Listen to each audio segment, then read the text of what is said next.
Hello বন্ধুরা, চলে এসেছি সকাল সকাল একটা নতুন ভিডিও নিয়ে। দেখতেই পাচ্ছ কিন্তু এক থালা ইলিশ মাছ নিয়ে চলে এসেছি। আর এই ইলিশ মাছগুলো মোটামুটি ভালোই ছিল। আর আমাদের মানে রসুলপুরে সেরকম ভালো ইলিশ মাছ আছে কিনা সেটা আমি বলতে পারবো না, কারণ আমি তো বাজার যাই না, তো আমি সেভাবে জানি না। তো আর ইলিশ মাছের গন্ধটাও আমি খুব একটা পছন্দ করি না, মানে আমার পার্সোনালি একদমই ভালো লাগে না। কিন্তু আমি খেয়ে নিই, এমন না আমি যে খাবারই পছন্দ করি না, কিন্তু তারপরে আমাকে মা বললে আমি খেয়ে নিই। আর তারপরে 3টে পাবদা আনা হয়েছিল, পাবদাগুলো কিন্তু আমার জন্য আনা হয়েছিল।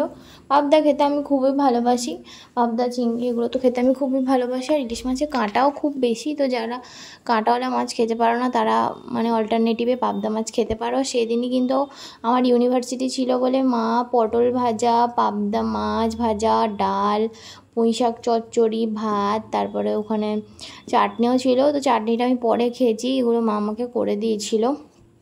তার মানে সেই দিনই হয়েছিল হচ্ছে ইলিশ মাছ। আর ইলিশ মাছটা আমার জন্য হয়নি, ইলিশ মাছটা সবার জন্য হয়েছিল।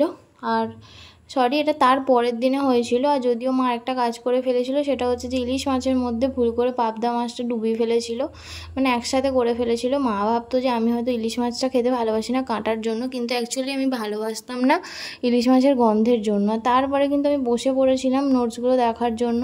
আর নোটস দেখে আমি বুঝলাম যে আমার দ্বারা হবে না, তাই আমি একটু শুয়ে নিচ্ছিলাম, কারণ এক একটা নোট এত বড়, যা হয় আর কি সারা বছর না পড়লে, সেই হয়েছে আমার অবস্থা। আর সেই দিনই আমি কিন্তু মধুর সাথে একটু বেরিয়েছিলাম। আর মধু ছিলাম, আমি ছিলাম, মাসুদ ছিল। আমরা খুবই ভালো বন্ধু, তো আমরা খুবই চিল করি। তো তারপরে এখানে এসেছিলাম, এখানে একটা খোলা জায়গা আছে, তো এখানে সবাই চাটা খায়। তো সবাই হাই করছে, এখন সবাই লজ্জা পাচ্ছে, যাই হোক। তারপরে বসেছিলাম দুদিকে বিনুনি করে, দেখতেই পাচ্ছ খেপিদের মতো। আর তারপরে কিন্তু চাটা নিয়ে নিয়েছি, অনেক দিন পর চা খেলাম। যদিও মধু চিনি ছাড়া চা খেতে দিতে বলেছিলেন, আমরা চিনি সমেতই বলেছিলাম, কিন্তু আমাদের চাটাও খেয়ে চিনি মানে চিনি ছাড়াই মনে হচ্ছিলো। যদিও চাটা খেতে আগে অনেক বেশি ভালো হতো, আমার পার্সোনালি মনে হয়েছে এখন একটু তেঁতো বেশি লাগছিল, কেন জানি না, হয়তো লাগছিলো। আর তারপরে কিন্তু আমরা 2 প্লেট চিকেন পকোড়া নিয়ে নিয়েছিলাম। যদিও এটা 25-50 টাকা নিয়েছিল, বলেছিল হাড়ের সাথে মাংস থাকবে, কিন্তু আমি হাড় ছাড়া আর কিছুই পাইনি, হাড় আর বেসনের ডিপি ছাড়া। কিন্তু ঠিক আছে, চলো, আমরা খেয়েছি, খিদের মুখে খাওয়া। আর মোটামুটি অ্যাভারেজ বলতে গেলে ঠিক আছে, চলো, ভালো ছিল, কারণ যেহেতু মেনশন করে দিয়েছিল যে ওর মধ্যে হাড়ই থাকবে। আর পরের দিন সকালবেলা কিন্তু ছিল সানডে, মানে আজকেই সেটা হচ্ছে সানডে। তো আজকে কিন্তু বাবাকে আনতে দিয়ে দিয়েছিলাম কচুরি, আর অনেক দিন পরে কিন্তু কচুরি খেয়েছি। আর দুপুরবেলা খাওয়ার পরে একটু আম কেটে নিয়েছিলাম। আর অনেক দিন না আমি এইভাবে আম খাইনি, মানে সবসময় ওই আম একদম খোসা সমেতই খাচ্ছিলাম কদিন ধরে। তো আগে খেতাম, আগে মা টিফিন কৌটোর মধ্যে ঢুকিয়ে রাখতো ফ্রিজের মধ্যে, আমি খেতাম, দিদিভাই খেত যখন স্কুল থেকে আসতাম। তো আজকে তো নিজেরই মনে হলো চলো আমি নিজেই খাইয়ে, দিদিভাইকে বললাম একটু ধর।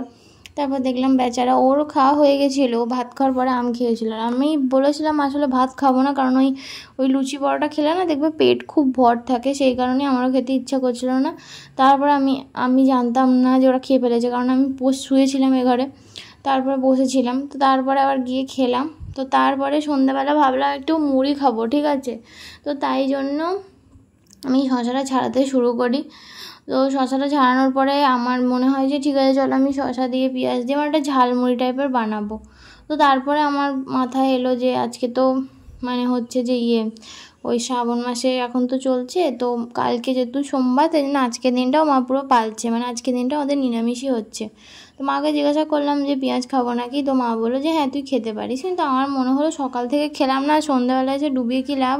আর শশাটা খেতে এতটা টেস্টি লেগেছে যে আমি কামড়ে কামড়ে এই কাটার পরেই খেয়ে ফেলেছি। আর সবথেকে আমার খুব ভালো লাগে এই শশাটা ছাড়ানোর টাইমটা, আমার নিজের খুব ভালো লাগে, কারণ আমি যখন ট্রেনে যাই না, তো তখন আমি দেখেছি যে যারা শশা ফশা ছাড়ায় কি সুন্দর খ্যাস খ্যাস খ্যাস খ্যাস করে ছাড়ায়, ওই ব্যাপারটা আমার খুব ভালো লাগে। তাই নিজে যখন কাটতে পারি, মানে ছাড়াতে পারি, মানে এমনি তো আমি কোনো খোসাই ছাড়াতে পারি না, আমার সব খোসাই বেশি বেশি বাদ চলে যায়। আর আমরা সেইভাবে বটিতেও ইউজ করতে পারি না এখন দিনে, সবাই মানে বেশিরভাগ দিনই ছুরিতে বেশি কমফোর্টেবল। তো সেটা হলো কথা। তো আগের দিনে চা খেতে ভালো লাগেনি, তো আমি সেজন্য একটু চা করে নিয়েছিলাম, যদিও জলের পরিমাণটা এতটাই কম ছিল যে চা মানে আছে না নেই সেটা বোঝা যাচ্ছে না। তোমরা জানো বিকেলবেলা বৃষ্টিও পড়ছিল, ওয়েদারটা ভালোই ছিল। আর তারপরে কিন্তু একটুখানি ভেজ চাউমিন খেয়ে নিয়েছি, সেটা খেয়েই আজকে দিনটা কিন্তু এভাবেই গেল। তোমাদের যদি আমার ভিডিও ভালো লেগে থাকে তাহলে কিন্তু অবশ্যই লাইক, শেয়ার অ্যান্ড সাবস্ক্রাইব করতে ভুলো না। Thank you for watching. Tata, good night.